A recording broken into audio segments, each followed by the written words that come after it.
can make a big thing is what was Lot doing in Sodom in the first place. And we'll shortly discover that Abram, when he hears this, says enough's enough, and he takes care of it. We'll get to that in a minute. But it's interesting. One of the morals here is you can take, how does the proverb say that a dog returns to his own vomit? You'd think that Lot would have learned his lesson. Where does he end up 3 chapters later? Sodom. And he's an alderman. He's sitting at the city gate. He's part of the city council. So it's pathetic. But in any case, Lot, Abram's brother. Now Abram, here's Abram. This is before his name gets changed.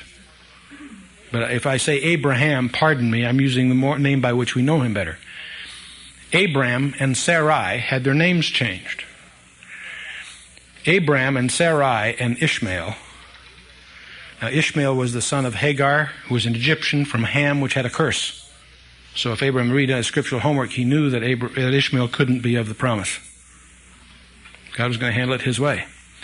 But if you take Abram, Sarai, and Ishmael, they add up to 961. You might want to write that down. It's very important. 961. That's the square of 31. Aren't you excited about that? Well, let me help you a little further. There's only one square, 13 and 31, which if you switch the numbers, switch the square. 13 squared is 169. 31 squared is 961. And the Kabbalah, the Kabbalistic rabbis, believe they've rediscovered the law of the square. Not only do all Hebrew letters have numerical values, the words thus have numerical value, and all kinds of interesting discoveries. 961 is called by the Kabbalists the signature of God. The opening stanzas of the creation hymn in Genesis and the closing stanzas of the hymn in Genesis add up to 961. And so they look for that and they see that as one of God's appointed seals. 31 is the number of El, the name for God. 31 squared is 961. They discovered all kinds of interesting places. Example, why did I bring all this up? Because Abram and Sarai and Ishmael add up to 961.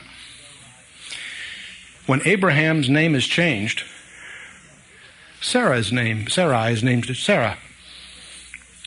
Abraham, Sarah, and Ishmael don't add up to 961, but Abraham, Sarah, and Isaac do. Isn't that interesting? That's my excuse. That's one reason I'm really a mystic, okay? And it's also interesting that the way he changed Abraham's name was to put in a Hebrew letter that's basically a breath. Abraham. And that breath is the Ruach, the Spirit. And so it's interesting to see what God is doing. But this event takes place prior to the name change, so I apologize if I read it wrong, because it's anyway, Abraham, the one we all know and love.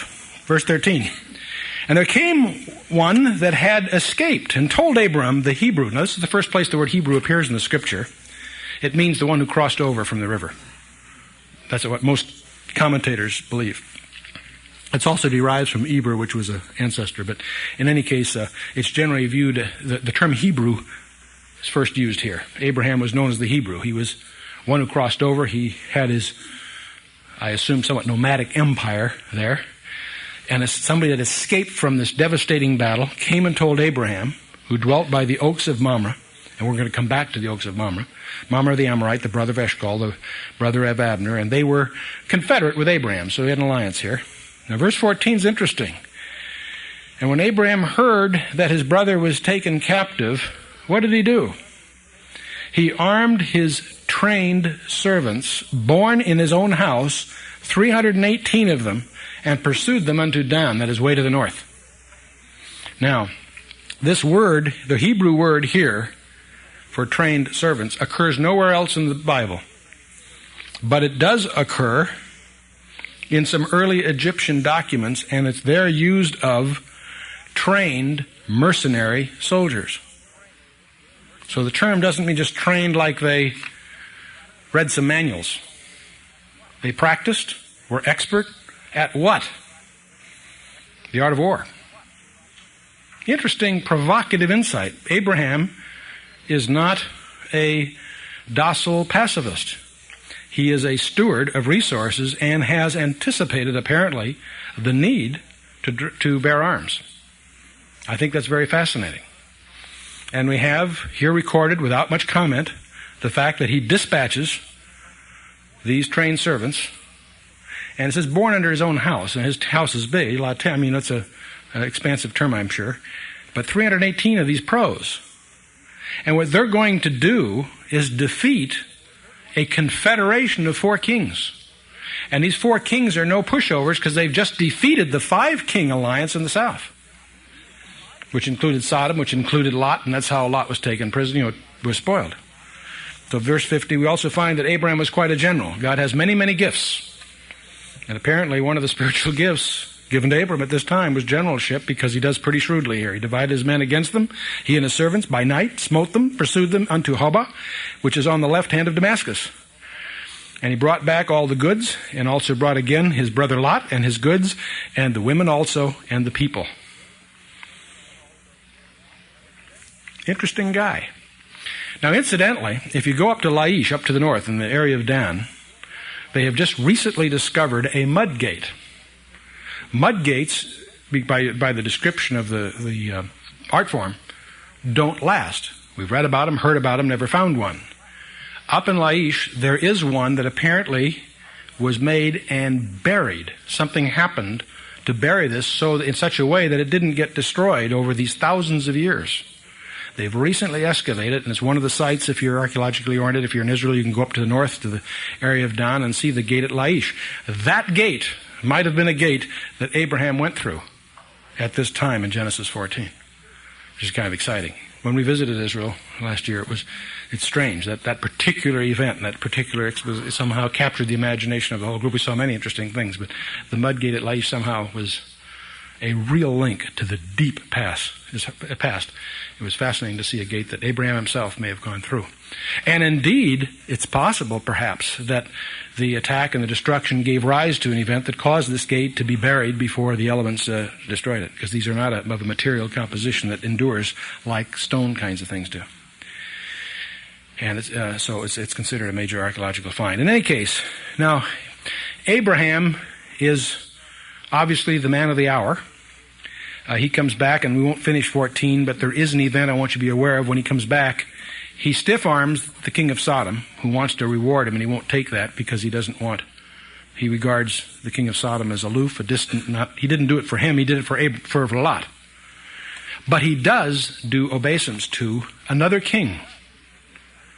Abraham sees himself senior to the king of Sodom and all these other characters, but he sees himself junior, if you will, to the king of Salem. And we encounter here in the text a strange character, which if there were no other comment in the scripture, we'd probably pass him to semi-oblivion, except in the Psalms and in the book of Hebrews. Much is made of this strange person because he is a king and a priest and one to whom Abraham gives tithes.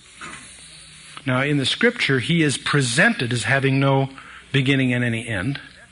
Many people believe that this interesting character by the name of Melchizedek, although it's really a title, not a name, was an Old Testament appearance of Jesus Christ. You can actually linguistically knock that down, I think, because Christ he's a priest after the order of, in the similitude of, Melchizedek. Secondly, he is not some kind of angel. He is a man, the book of Hebrews tells us. And it doesn't mean he didn't have father and mother, but he's presented in the text. The text is presenting himself in such a way, for the purposes of design, Melchizedek is presented with no genealogy.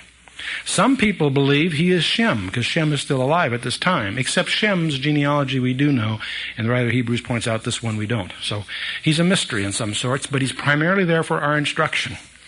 And he is a king and a priest. And there are very few of those in the scripture. Very clearly, when God ordains the Levitical priesthood, that's much later, he makes it very clear that a priest is not to be a king, and a king is not to intrude on the office of the priest. Kings and priests are separate. There's only one person in the scripture clearly identified, next to Melchizedek, as a king and a priest. And who is that? Jesus Christ. Also, as we study the book of Revelation, we make much of the fact that there's only one other group of people that are kings and priests. And some of them are present in this room. The believers who have trusted Jesus Christ for their salvation have a destiny to be kings and priests. The 144,000 don't. So if somebody rings your doorbell and claims to be one of the 140